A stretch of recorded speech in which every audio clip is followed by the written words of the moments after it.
주님께서 여러분과 함께 요한이 전한 거룩한 복음입니다. 그때 예수님께서 제자들에게 말씀하셨다. 나는 참 포도나무요 나의 아버지는 농부이시다. 나에게 붙어 있으면서 열매를 맺지 않는 가지는 아버지께서 다 쳐내시고 열매를 맺는 가지는 모두 깨끗이 손질하시어 더 많은 열매를 맺게 하신다. 너희는 내가 너희에게 한 말로 이미 깨끗하게 되었다. 내 안에 머물러라. 나도 너희 안에 머무르겠다. 가지가 포도나무에 붙어있지 않으면 스스로 열매를 맺을 수 없는 것처럼 너희도 내 안에 머무르지 않으면 열매를 맺지 못한다. 나는 포도나무요 너희는 가지다. 내 안에 머무르고 나도 그 안에 머무르는 사람은 많은 열매를 맺는다. 너희는 나 없이 아무것도 하지 못한다. 내 안에 머무르지 않으면 잘린 가지처럼 밖에 던져져 말라버린다. 그러면 사람들이 그런 가지들을 모아 불에 던져 태워버린다. 너희가 내 안에 머무르고 내 말이 너희 안에 머무르면 너희가 원하는 것은 무엇이든지 청하여라. 너희에게 그대로 이루어질 것이다. 너희가 많은 열매를 맺고 내 제자가 되면 그것으로 내 아버지께서 영광스럽게 되실 것이다.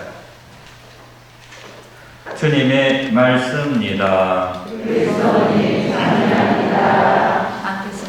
예, 오늘부터 불을 꺼주시고 5분 교리를 동영상 길로 시작을 하도록 하겠습니다. 이 동영상은 주교에서 만든 동영상인데 저와 같이 있었던 가톨릭 상업연구소에서 만든 동영상입니다.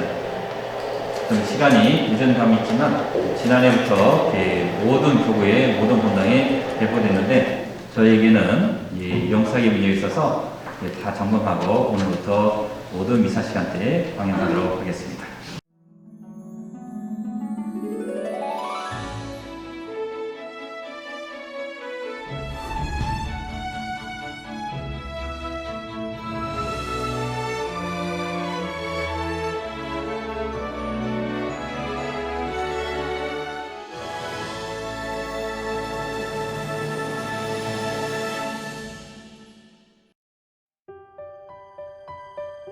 누구나 한 번쯤은 자신이 어디에서 와서 어디로 가는지 생각해 봅니다.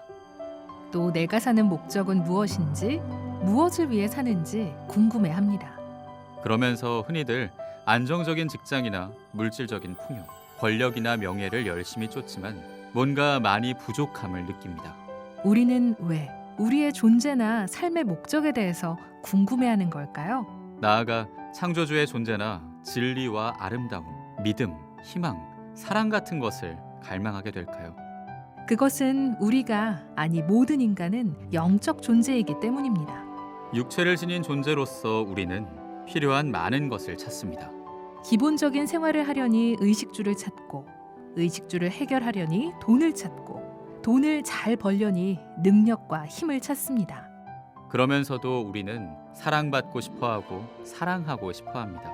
많은 사람과 좋은 관계를 맺고 싶어 하고 인정을 받고 싶어 합니다. 하지만 우리는 우리가 원하는 모든 것을 다 실현하긴 어렵습니다. 그래서 아쉽습니다. 불만도 쌓입니다.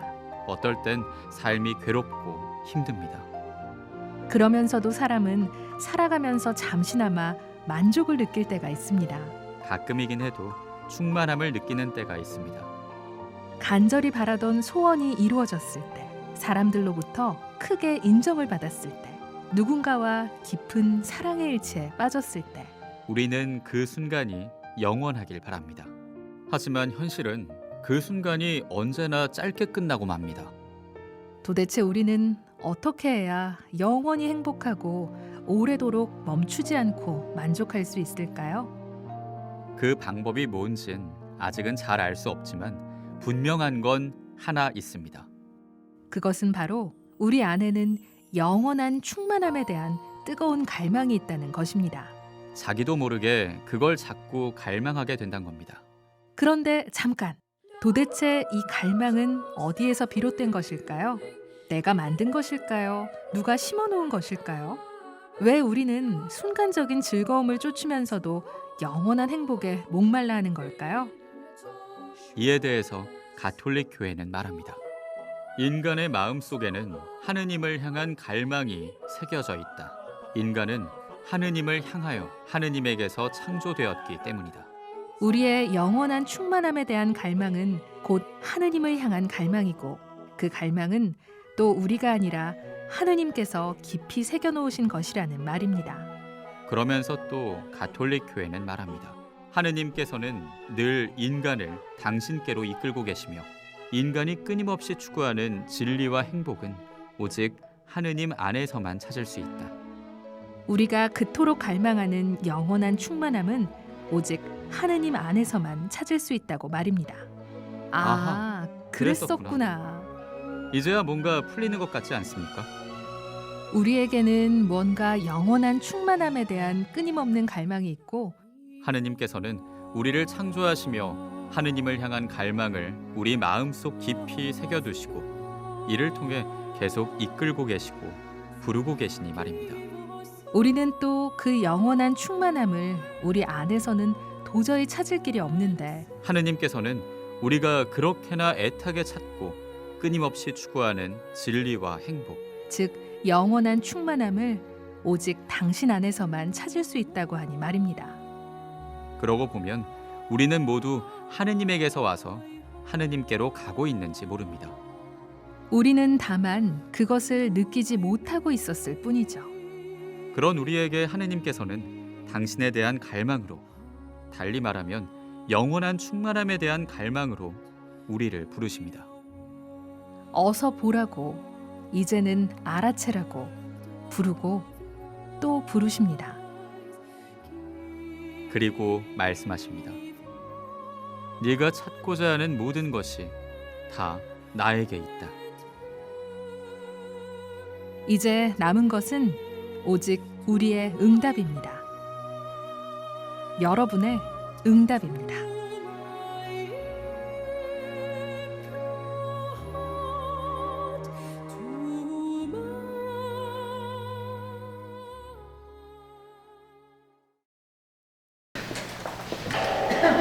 잘 보셨습니까? 내용 괜찮아요?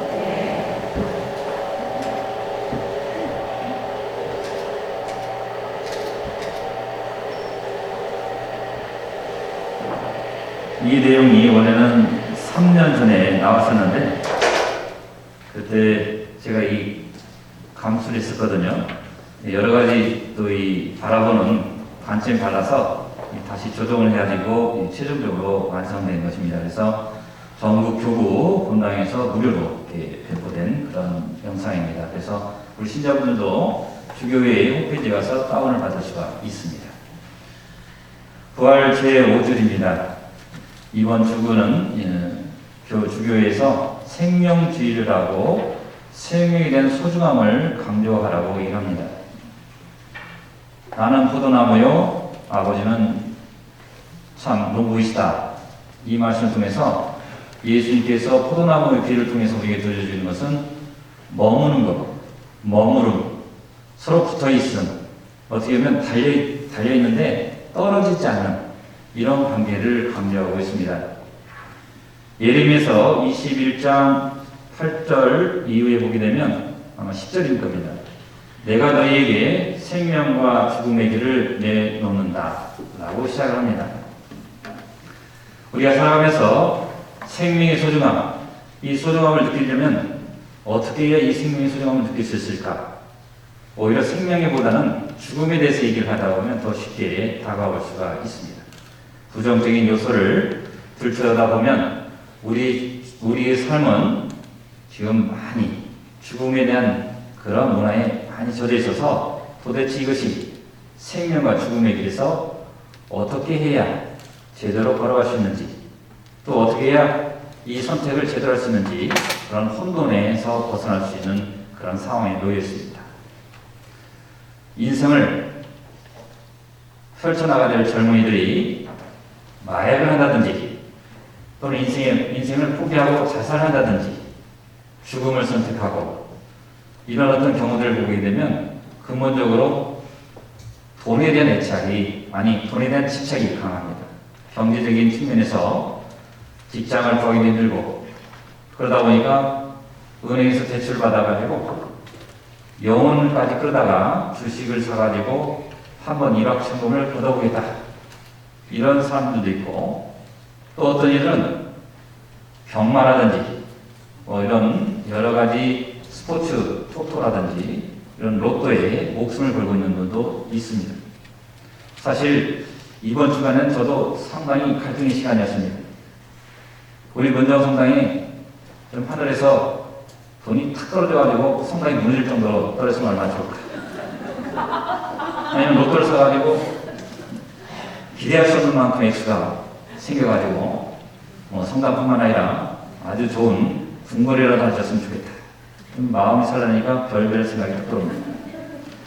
이렇게 사치나 향락적인 측면, 또 때로는 돈에 대한 어떤 집착이 생기게 되면 결국은 그 생명으로 가는 길이 아니라 죽음으로 가는 길입니다. 이 죽음으로 가는 첫걸음인 것이죠.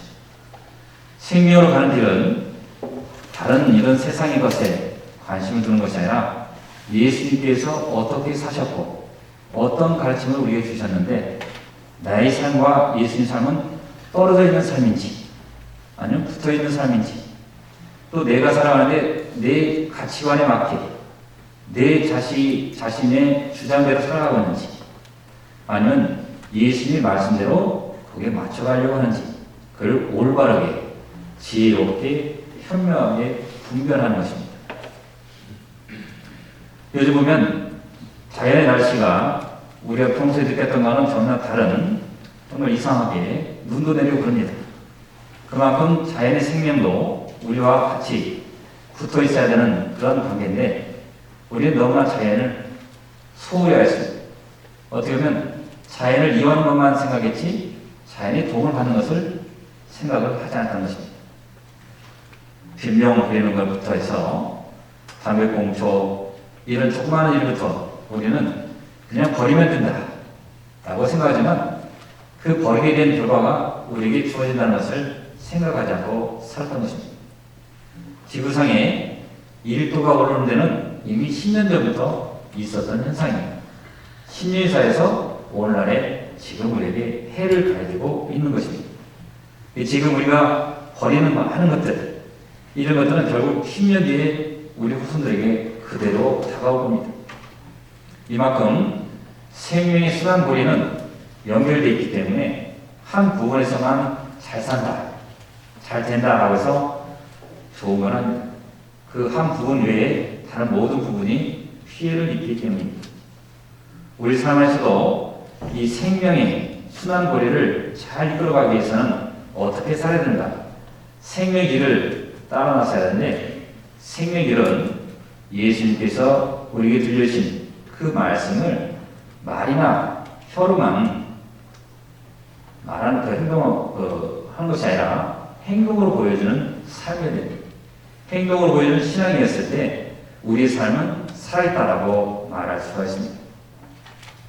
생명, 숨을 내쉬고 움직이고 꿈틀거리는 그러한 경우를 말합니다. 반대로 죽음이라는 것은 가만히 움직이지 않고 있는 경우입니다. 살아있지만 살아있지 않는 것처럼 있는 경우. 그 사람은 어떻게 보면 죽어있네. 살아 움직이는 사람은 살아있네. 이렇게 표현하는 것처럼 뭔가 한 존재를 두고도 바라보는 관점이 다를 수밖에 없습니다. 여러분은 살아있습니까?